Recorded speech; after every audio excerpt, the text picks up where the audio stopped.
안녕하세요. 돈이 되는 꿀팁남 TV의 꿀녀 최인입니다. 안녕하세요. 꿀남 길건우입니다. 네, 오늘은 이 보험계약 유지를 지원하는 제도에 대해서 이야기를 해주신다고. 그러니까 말이 조금 어려운데 네.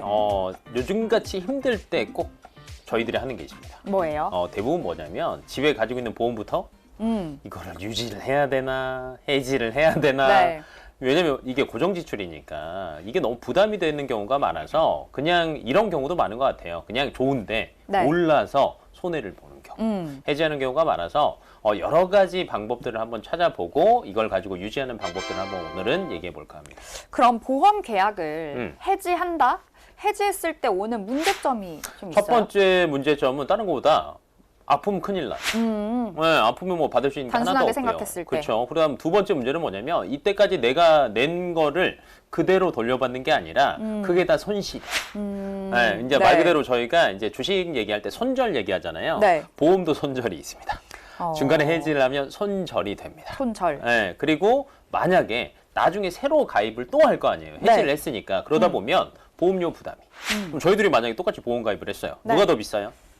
제가 더 비싸요. 제가 더 비싸죠. 더 비싸요. 나이가 많아서. 나이가 많아서. 네, 나이가 많아지면 위험률이 높아졌다고 해서 보험료가 비싸지거든요. 그러니까 네. 나중에 더 많은 돈을 내고 보장을 받아야 되니까 손해가 커진다. 이런 문제점이 발생할 수 있죠. 네. 그럼 보험 계약을 지원하는 제도라 그랬잖아요. 맞습니다. 정확하게 얘기하면 네. 지원. 지원. 어떤 걸 지원할까? 그러니까 보험 계약을 지원한다? 그러니까 뭐 네. 지원한다는 게 뭘까요? 그러니까 말 그대로 저희가 해지를 하는 이유는 두 가지가 있어요. 네. 왜 하냐면 첫 번째, 돈이 없어. 그러니까 돈 없는데 자꾸 돈은 나가야 되고. 그게 이제 너무 힘든 거죠. 생활비 네. 쓸 것도 없는데 매달 나가야 되니까 이 두 가지 문제가 있는 거예요. 그럼 네. 첫 번째, 생활비를 쓸 수 있는 것들이 있어요. 네. 그러니까 보험을 내가 가지고 있어요. 이거는 저희 어머님들 세대들이 정말 활용을 많이 했습니다. 보험계약 대출 들어보셨어요? 보험계약 대출이요? 들어보셨어요? 네. 글쎄요. 생소한 것 같긴 해요. 그러면 청약담보대출 들어보셨어요? 엄청 많이 들어봤죠?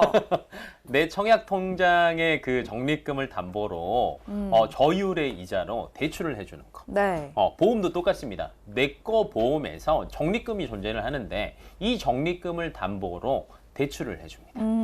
근데 여기에는 장점도 있고 단점이 있죠. 네. 말 그대로 유동성, 돈이 생긴다라는 게 장점이 있고요. 그러니까 생활비로 쓸 수 있다? 생활비로 예. 쓸 수 있다. 단점은 이자를 내야 돼. 공짜는 없네요. 근데 보험계약 대출 이자가 상당히 높아요.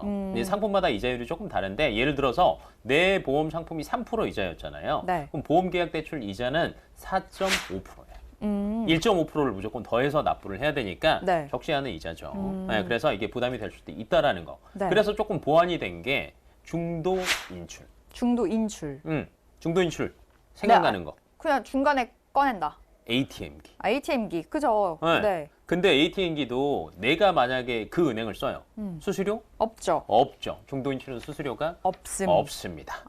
그러니까 예전 보험 상품들은 대부분 보험계약 대출이고요. 네. 가입한 지 뭐 3년, 5년 지나지 않았으면 중도 인출이 가능해요.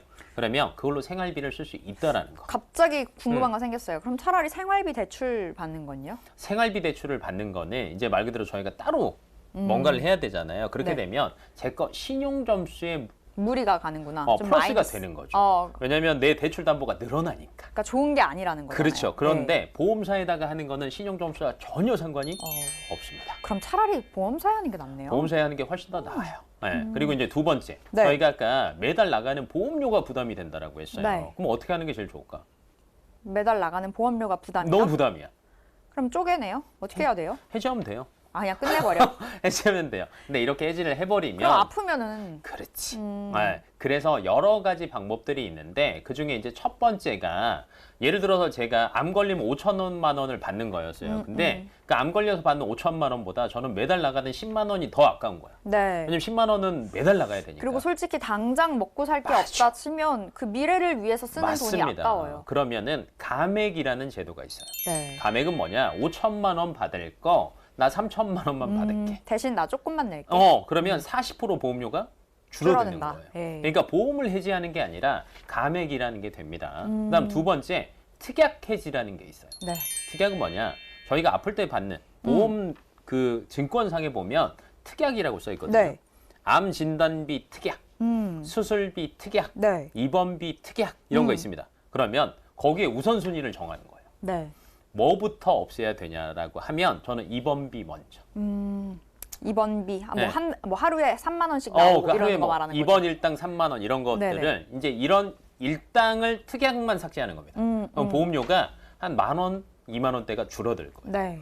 그 다음에 수술비 특약을 없애는 거예요. 그리고 마지막에 진단비를 없애는 거예요. 감액도 좋은데 전 이게 좀 더 좋은 것 같아요. 그렇죠. 이제 감액도 좋지만 특약들을 조금씩 손보는 거죠. 왜냐하면은 네. 사실 좀 이게 쓸모가 있을까 이런 거 많은 것 같아요. 맞아요. 그래서 이제 요즘에는 검색을 해보면 네. 이게 받을 확률이 높은 건지 낮은 건지 금방 확인할 수 있거든요. 네. 그러면 확률이 낮은 것들은 과감히 지금 가지치기를 한다라고 생각을 하고 네. 특약을 부분해지 하는 거예요. 그러면 제 거 보험은 굉장히 라이트해지는 겁니다.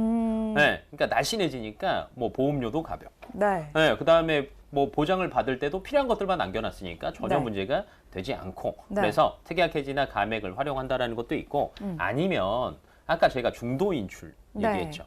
보험사 상품 중에 유니버셜이라는 이름이 들어간 상품들이 있습니다. 네. 그 보험사마다 다 있나요? 다 있습니다. 예. 근데 이제 손해보험사는 별로 없지만 유니버셜이라는 기능이 들어가면 뭐가 좋냐? 내가 보험료를 안 내도요. 자연적으로 내 적립금에서 보험료를 이렇게 빼가요. 보험료를 안 내도 유지를 그대로 할 수 있어요. 적립금에서요? 내 적립금에서 알아서 보험료만 빼갑니다. 그러면 보험료를 내지 않아도 보장을 받을 수 있다라는 거. 네. 그리고 마지막으로 하나가 더 있어요. 뭐예요? 뭐가 있을까요? 아무거나 하나 찍어봐요. 뭐 그래 깎아주는 것도 했고 깎아주는 거 있어. 불필요한 거 빼는 것도 있어. 빼는 것도 했고 네. 그러면 한번 미루기? 미루기가 있습니다. 오 대박. 정확합니다. 미루기가 있어요? 이게 보험사 용어로 납입 정지라고 하거든요. 이제 상품마다 조금 다르기는 해요. 예를 네. 들어서 내가 총 뭐 10년 동안 내는 보험이었다. 그러면 5년 정도가 지나면 아니면 최소 2년에서 3년이 지나면 납입 중지 기능이라는 게 있습니다. 납입 중지하겠다. 중지하겠다. 그러면 길게는 3년 정도까지 중지할 수 그러니까 있어요. 잠깐 홀딩한다는 거죠. 홀딩 스톱. 헬스장 가기 싫을 때 한 달만 정확합니다. 홀딩할게요. 네. 이런 거죠. 그런 게 정확하게 있거든요. 그래서 이런 것들을 활용해서 그냥 보험을 해지하고 나중에 다시 들게 되면 손해가 많을 수 있거든요. 네네. 이런 것들을 활용하게 되면 내 보험을 그대로 유지를 하면서 혜택도 받을 수 있다라는 걸 한번 염두를 해두시면 좋지 않을까 싶습니다. 네. 아무래도 이런 식으로 보험 지원 되는 이제 맞습니다. 조건들이 몇 개 있는 것 같고 네. 뭐 보험료는 자동으로 빠져나가잖아요. 그렇죠. 그래서 이제 모르고 있는 경우가 많아서 이제 마지막으로 한 말씀을 붙이고 싶은 게 있다라고 하면은 내가 보험이 뭐가 뭔지를 몰라요.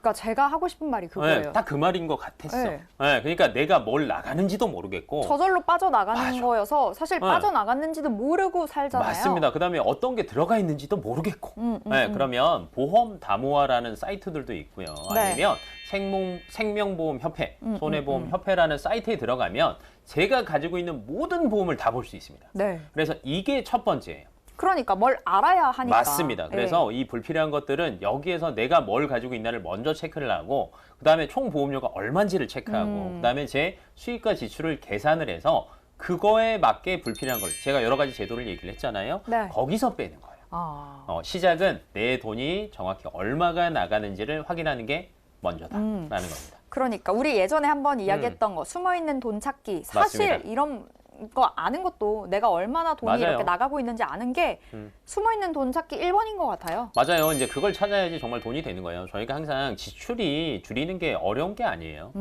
내가 지출이 얼마 나가는지를 알면 지출을 줄일 수 있습니다. 그러니까요. 뭐 네. 새어가는 돈 맞습니다. 찾는 개념으로다가 보험 한 번씩 이렇게 체크해보는 거 좋은 것 같습니다. 오늘 이렇게 해서 이름이 좀 어렵습니다. 네.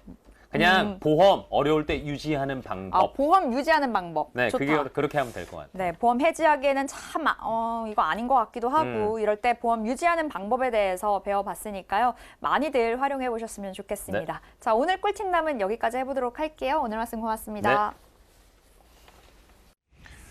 예, 아시아나항공 인수 관련한 소식 한 가지 더 전해드리도록 하겠습니다. 정부가 대한항공과 아시아나항공의 인수 합병을 공식화했습니다. 정부는 채권단위 한진칼에 8천억 원을 투입해 아시아나항공 인수를 추진하도록 하는 방안을 확정했습니다. 한진그룹도 M&A 작업을 본격화할 예정인데 완주하기까지는 넘어야 할 산들이 적지 않습니다. 관련한 내용은 취재기자 연결해서 알아보도록 하겠습니다. 김주영 기자. 정부가 오늘 산업 경쟁력 강화 관계 장관 회의를 열고 대한항공과 아시아나항공 인수합병 문제를 논의했습니다. 그 결과 산업은행 등 채권단이 한진칼에 8천억 원 규모의 자금을 지원해 아시아나항공 인수를 추진하도록 하는 방안을 확정했습니다. 산은은 한진칼에 제3자 배정 유상증자로 5천억 원을 투입하고 3천억 원 규모의 교환사채를 인수하기로 했습니다. 한진칼은 산은으로부터 8천억 원을 지원받아 대한항공 유상증자에 투입합니다. 대한항공은 2조 5천억 원 규모의 유상증자를 실시해 아시아나항공을 최종적으로 인수하게 됩니다. 결과적으로 아시아나항공은 대한항공의 자회사, 한진칼의 손자회사가 되는 구조입니다. 한진그룹 지주회사 한진칼과 대한항공은 오늘 이사회를 열고 이 같은 인수 방식을 논의했습니다.